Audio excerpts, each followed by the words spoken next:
Hey, what's up, everybody? This is Chris Featherstone with Sportskeeda's Unscripted. I'm looking forward to another episode. We are live and live in color, baby. Oh, yeah. So, without further ado, ladies and gentlemen, let's bring on my guy. He's a good buddy of mine, man. I've actually grown a friendship with this guy. I'm in the Columbus, Ohio area, and he's been on my show a bunch of times.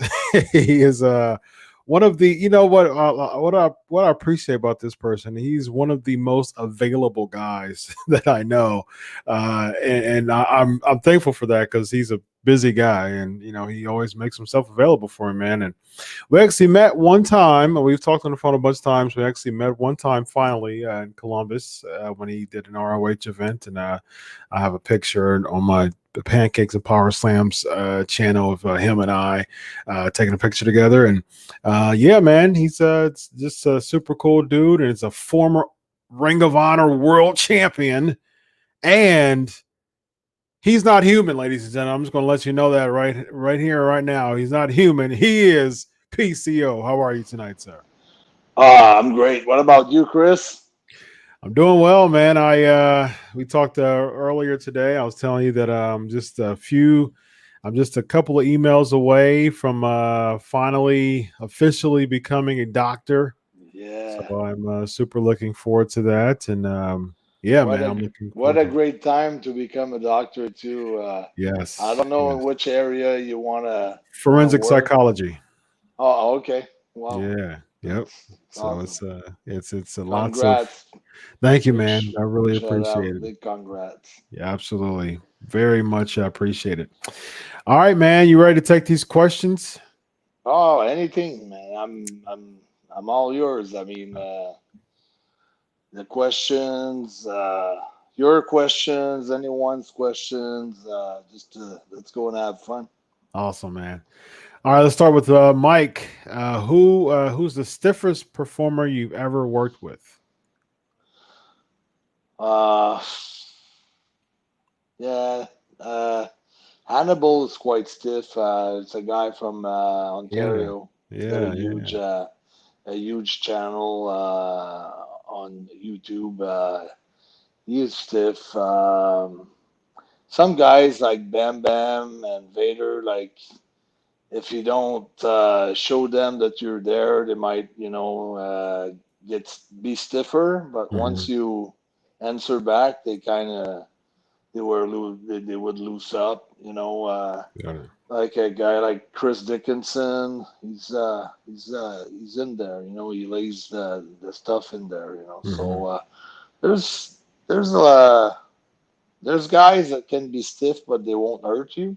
Mm-hmm. I've got no problem with that. You know, when it's rock solid, Mm-hmm. but when it is what we call a potato, like when Mm-hmm. it's when it does hurt, like I mean, like if it's a chop or a kick that is well laid in the back very solidly, and then you can feel every piece of your spine cracking. It's okay because, but if it's like let's say it almost breaks your neck, then it's something that you have to get mad at, you know. Yeah. But Yeah. as long as it's laying like in a way where it's safe, I mean it's a way to work, you know. But if your work's really stiff, you have to expect that the guy that's going to work with you is going to be really stiff, you know. Mm-hmm. So sometimes it can Yeah. All right. Let me try to get as many questions I can. Riju's asking, how would you compare working with Vince McMahon as compared to working with Eric Bischoff? I just oh, saying that in it's the most a weird way. such a huge difference because I never got to be that close to Eric Bischoff that I was with Vince McMahon. You know, I was in Vince's office like a lot of times. I had like many discussions. Vince would call me home. Mm-hmm. Uh, I never had that the chance to get Bischoff enough. You know, I was going through uh, Kevin Sullivan, the booker, and I would talk to Eric just once in a while, but it was mostly a handshake. Hi, how are you?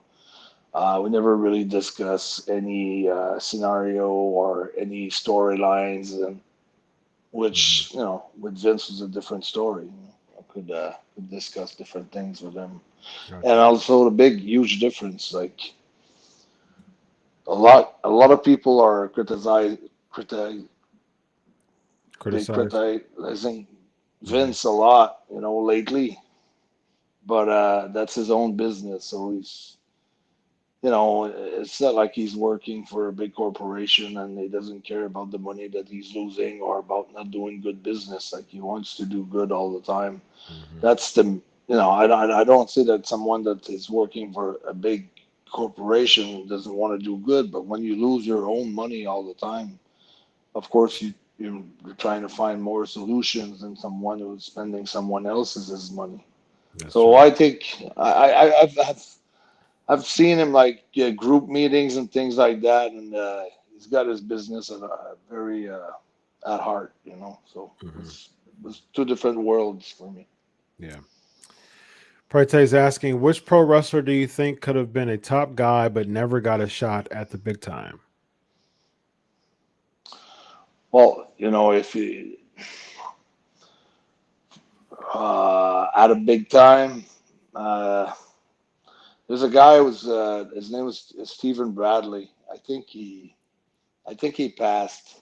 I never heard of him in a few years, and I asked around about him, and he was signed up by WWE in '98 or '99, and he was sent out to Memphis where I was with him, and he's the one who basically showed and trained a lot Kurt Angle Hmm. over there in Memphis. But it used to be Power Pro in Memphis, Tennessee. It Mm-hmm. was like the same as OVW or NXT, but Mm-hmm.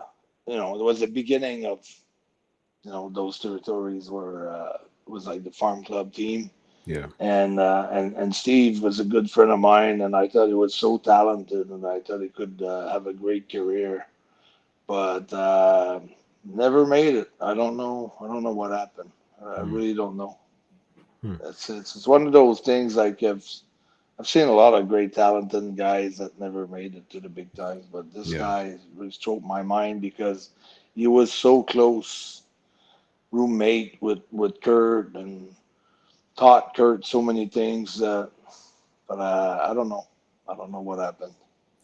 Speaking of Kurt, I know that you helped. You worked in PPW in Memphis around the time that he was there, and how was it working with Kurt? Was he just kind of all ears at that time, just kind of soaking in the business? Because Yeah, he didn't grow up watching, pro wrestling. You know what I mean? It was just about brand new for him. I know that he had an ECW appearance and it kind of left a bad taste in his mouth, but his time coming there, he wasn't a wrestling guy. So how was it working with him?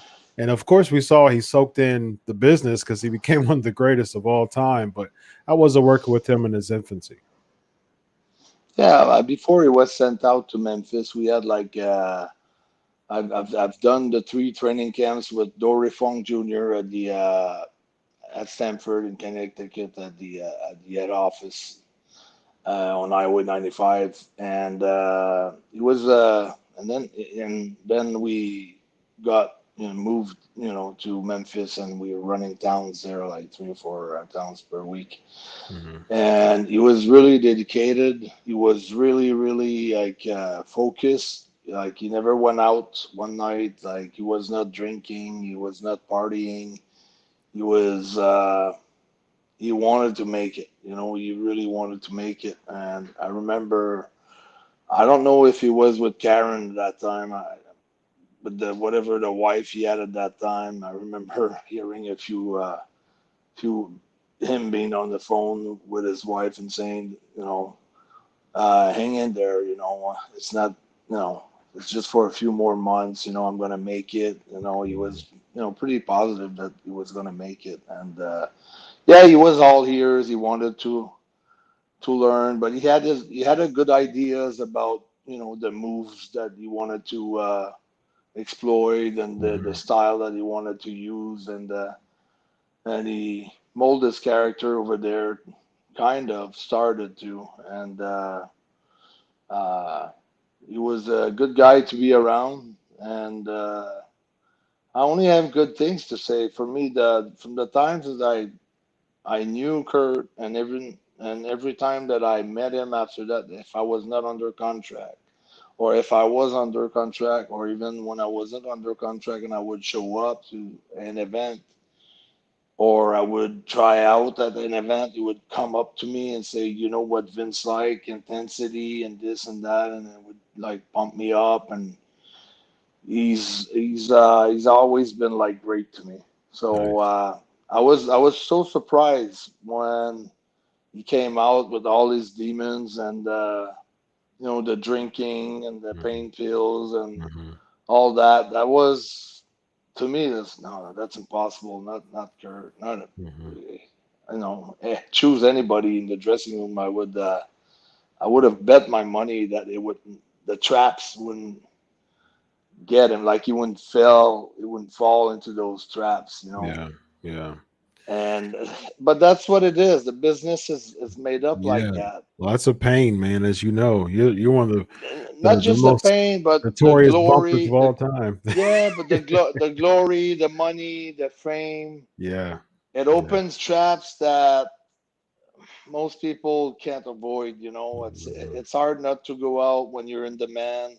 It's Mm-hmm. hard not to have a few drinks, and maybe a few pills if you're in pain and things like that, Mm-hmm. because it just starts with someone saying, have a Percocet or something, it's gonna Mm-hmm. go away. Mm-hmm. And you don't know any better, and you're on the road, and you never heard of this, and then you take that, and then you feel good, and then it becomes an habit, and then it becomes Mm-hmm. a Addiction. addiction, and Yeah. then you mix it up with alcohol, and then you start to like the buzz or whatever happened. And that's of course, people that are on them, it's like anything else. They want Mm-hmm. to grab some, I don't know, human nature. They're Mm-hmm. trying to get someone else to do the same, so they don't feel as guilty as they would feel Mm-hmm. guilty. It's like, oh, he's one of us. So Yeah.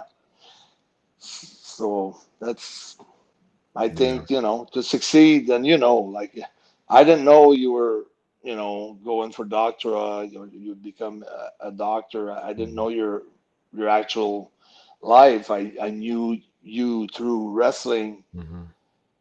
But in order to succeed in any profession, uh, you, you have to be as straight as an arrow almost. You can't really give up on little details that You makes have the to have huge difference. intensity, integrity, and intelligence. Yeah, he lost. He lost one of them or two of them on the road, but I guess he picked them back up, and that's a Yeah. good, very good ending for him. I mean, Yeah. I'm happy that he's doing good now. Absolutely. Charlie's asking, just watch the Dino Bravo Dark Side of the Ring episode. What are your thoughts on what happened to him? Also, your thoughts on the Montreal screw job. For Dino, I didn't get to know him personally, but I've traveled a lot with Jacques as a Quebecers, and Jacques knew him like very, very, very, very well because he was the boss in of a sort. He was the boss for international wrestling in Montreal. Like Mm-hmm. he was the champ. He was the boss. He was everything. And I think what happened to one of those traps that I'm talking about too, like I think Dino felt into it. It's like you're making so much money at one point that you raises your standards of life. Mm-hmm. He had just bought like a Big two old million house. dollar Yeah. big house. Yeah. He was running against Hulk. His last run was against Hulk. So he was making probably tons of money that the Yep. year that he was doing like the loop against Hulk. Because main eventing, with huge crowd. So I'm Mm-hmm. sure he made like millions, maybe $1 million, maybe more. I don't know. I don't know. He made a lot. So, 2, 3 cars and a few Harley Davidsons and the big house and the big gift to the wife and Mm-hmm. the daughter and everything. And then from next day, he was out of there. He Mm-hmm. was like, Vince, I don't need you, Dino, anymore. Whatever had happened, they cut him off. He was sent home. So when you go from that much money to zero money, Mm-hmm. and you're a big spender, uh, you got to find ways to keep that money coming, you know. Yep. Yep. Yep. And on the other side of the middle I became a good friend with Ray Rougeau, who was 30 years old, was Mm-hmm. already a millionaire, but he started to wrestle at 17, Mm-hmm. bought his first duplex. He was like 17, 18. Wow. Uh, Made a lot of great investment, bringing his sandwich on the road. Would never buy a meal at a restaurant. Would always Mm-hmm. have his lunch. He made sacrifices from 17, 16 to 32, 33, and then he retired, and he didn't have to work anymore. But he did, Wow. like as for the like The commentary, French commentary. friend coming. Mm-hmm. He took the job because he wanted to take it. He didn't have to take it. He didn't have Mm-hmm. to work. He was Mm-hmm. all set. Yeah. So so he did great. So it's just different stories with different wrestlers. But Yeah. I'd say most of the guys like in life in general at 65, they're most of them are broke. I mean, all sphere, all walks of life. It's Mm-hmm. just we think, oh, we're gonna have like time later and money's gonna come in forever and but it comes and go. But you have to be smart with your money. Yep. Yep. Rohit is asking, you had a brief run in ECW in 2000. What was the experience of working in the end of ECW's time, and what caused you to jump ship back to WCW? Yeah, sorry. I don't know if you wanted to go fast on this one. I didn't say anything about the screw job, but just to go quick Yeah, on you can. Yeah, you can talk about the screw job real quick. the screw job. I just want to say, with all the respect, I don't know what was discussed that much because you hear Vince's version and you hear Brett's version, but you know, um, I think Brett should have done the job in the middle of the ring in Mhm. Montreal, and Mhm. I think that's the way it should have been. So It's even just with too. Michael's kind of going back on his end as far as what we hear about what happened, Michaels. Brett initially was going to do the job. Michaels kind of rescinded and just kind of didn't deliver on his end, said he was not going to do it. That kind of caused Brett to be upset and said he's not going to do it. And so even with those parameters, you think Brett's Okay, I didn't know that Sean was saying that he was not gonna do it because if you look logically, you look at it the way that you're leaving a territory, you're the one leaving the territory.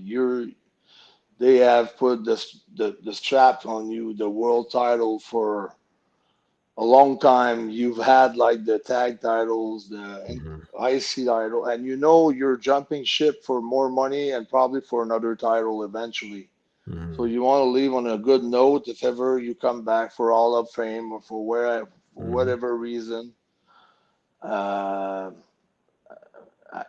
and it's easier to say than to do.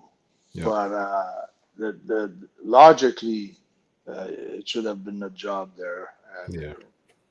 Got it. But I respect Brett, and I know at time I refused at one point to jump against Sean too because it's just at that time he had that cockiness where he made you almost feel like I don't know. Scum. It was just weird. It was just weird in the dressing room. Like Yeah. he was a guy who could brag about things and really like uh, hurt you, like poke you with a knife where it hurts a little bit just to make you feel uh, kind of weird for a different situation, and just to put himself on top and make himself look good and like he's connected, and he was also, but he would let you know that he was. Why did he have so And much stroke at that time? Like, there's so many rumors that's been flying around over the past few decades. well, Why did the he? strokes, I think the stroke came as the fact that they started to get along very well all together, like Diesel, Sean, and Razor, specifically those three, and the kid after that. And at one point, at one point they decided like they had a big supper with a big lunch with Vince, and they came back and they let everybody know that Vince said that it was gonna take a huge curve, and he wanted to go with Diesel as his champ, as his next Hulk Hogan. That was what came out of that lunch, and that's why he beat Bob Backlund in 12 seconds at the Garden. So they really wanted to go huge with him, but it didn't pop out the territory the way that they expected. And but they kept pushing him, and then the tag titles, and then the IC title was switching between Sean and Razor. And at one point, I felt now those guys, they have like pretty much all the titles by themselves, so they're pretty it.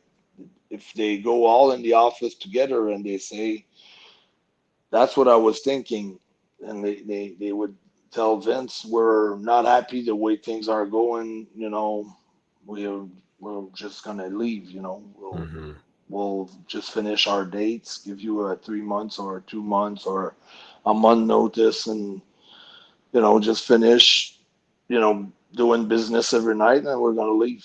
And Vince would say, no, no, no, no. What can I do for you guys? That's the way I saw it. He had the power of the group was so over all together for different reasons that they had so much stroke.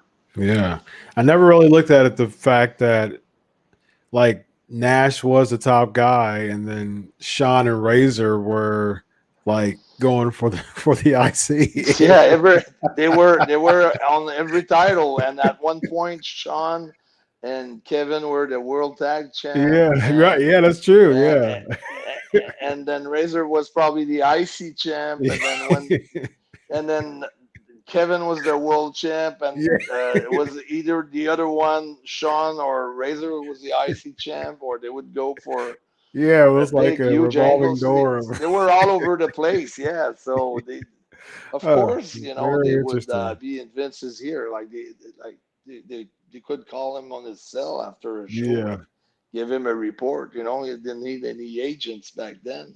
Wow. Wow. They were both. They were worker and agents at the Yeah, time. yeah, exactly. All right, we got about 3 minutes. Let's do some lightning rounds here.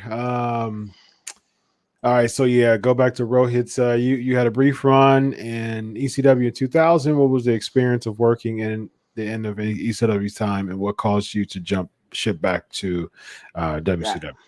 ECW was great. I mean, I had one of my favorite matches, just incredible, for the world title at the ECW Arena. When, ECW Arena is always like now it's 2300 Arena. Hmm. Hmm. But it's always the crowd's always on fire there. But Hmm. they could be harsh at times. Like they were hard with Snuka. They were hard with Marty. I think chanting "You're not Sean," and things like that. Like really harsh. Sometimes. So I Yeah. wasn't main eventing for the world title against Just Incredible, so had a little apprehension like going in there and. Well, they popped so hard, and I felt like the roof was coming out of the building, and Nice. had a great match. So Paulie paid me all my money, never owed me a dime, Nice. paid me everything, treated me good, and it was a short stint because I had to go back to finish a tour in Saudi Arabia back then, so I was out of the country for a while, and. But and then shortly after that, they they went bankrupt. Hmm. But just good memories, good, very good. And then we jumped ship to WCW because it wasn't two separate steps. Uh, WrestleMania 10, we're supposed to have a huge victory against Men on a Mission, me and Jock, for the world title. And they changed plans in the afternoon, and they told us we were gonna keep the titles, was gonna be by DQ.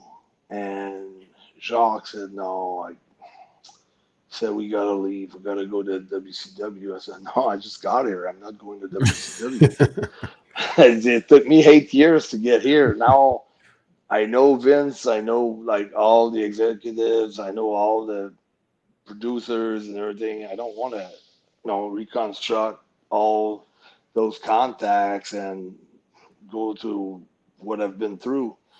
So he said, Vince owes me money anyway, so I'm gonna make two more matches. One to set up my retirement match, plus my retirement match. I'm gonna ask for a huge amount of money. So, and he was saying that Vince owed him money, that he lied to him because he was supposed to make that much money and he was short on his money. So eventually they worked it out and we did the retirement match, a short retirement match in Montreal. It was sold out, 18,500 people were main eventing. And so that was Jacques' way out, supposed to be the way out. And then I started the Lafitte character, the Hmm. pirate, and then I was still in touch with Jacques sometimes, and then my match came against Diesel, and I had already I was in a feud, in a real life feud with the clique, like Hmm. I didn't like the way like the things were going backstage with Sean, with Diesel, with Razor, the way they were treating guys and the way they were behaving and things like that. And so I refused to job against Diesel, basically for the title in Hmm. Montreal because Hmm. I was just fed up with all Yeah. the bullshit, all the things that Hmm. were happening in the back Hmm. and things, the way things were going. And to me, it was like, I lose. I'm going home. I don't care. Like I was at that point where I was so Yeah. fed up that I was Yeah. gonna. You want me to lose? You won't have a main event. I'm just leaving. Yeah. And that's why I'm saying like it's either I was just talking about Brett, but I did something, but I was young too. I was like Hmm. 25, 26. I think it's very young for a lot of decisions that you're making. Hmm. And of course, I called Jock, who asked me not too long ago to go with him to WCW. So he's go, no, you can't job. If you job, you know, you're gonna lose your name in Montreal. So but I don't put it on him. Yeah. But I made the decision. Nobody made it for me. That was my own decision. You know, I Yeah. decided I wanted to stand up, to stood up, you know, for them. So I thought they were controlling too many things other than their finishes and things like that. And what did the thing to me is at the TV tapings when I didn't even know that I was booked against Kevin Nash, Big Mm-hmm. Daddy Cool, for the Mm-hmm. world title in Montreal. He came up to me in a very cocky way. He said, "Hey, brother," he said, "in October or November, it's going to be me and you at the Forum in Montreal, and it's going to be Big Boot Jackknife 1, 2, 3." And that kind of worked me up, you know, because if I would have showed up like every other day in my life, I never had to finish like that long before a match. And if I would have showed up to the Forum, the Tony area would have came to me, would say, "Okay, we want to put Kevin over. Mm-hmm. He's the champ. Big Boot Jackknife is finished." I would have said yes, no problem, you know. Mm-hmm. But just the fact that they stabbed it, you know, he stabbed it to me a month and a half before, a month Mm-hmm. before, with a smile on his face. I I was I was in a different state of mind back then. You know, I'm not the same guy at all. You know, I've worked on myself on different aspects, Nice. and I was like a lion, man. I was like, no, it's not gonna happen with your smile on your face like that. So I said, no, Right. I'm not doing it. So it Yeah. was a double count out. Yeah. And that's what made me jump ship because then I called back Jacques and then we reunite as the tag team and we went to WCW and it was a pretty bad move. I mean, it Mm-hmm. was bad. Mm-hmm. Nothing worked out. I didn't like the way things were running over there. I didn't like working there. Mm-hmm. I Yeah. didn't like it. Yeah. I didn't have a good experience about it. Yeah. All right, we have like 45 seconds. So this is lightning round. Can I get as many? Can I get like 5 questions in 45 seconds? Can you do it? You ready? Yeah, yeah, yeah, of course. Okay. All right, here we go. All right, here we go. Lightning round. We got Leonard. You returned to the ring after a lengthy hiatus and went on to win the ROH World Title. That's a pretty great story. What made you pursue such a resurgence?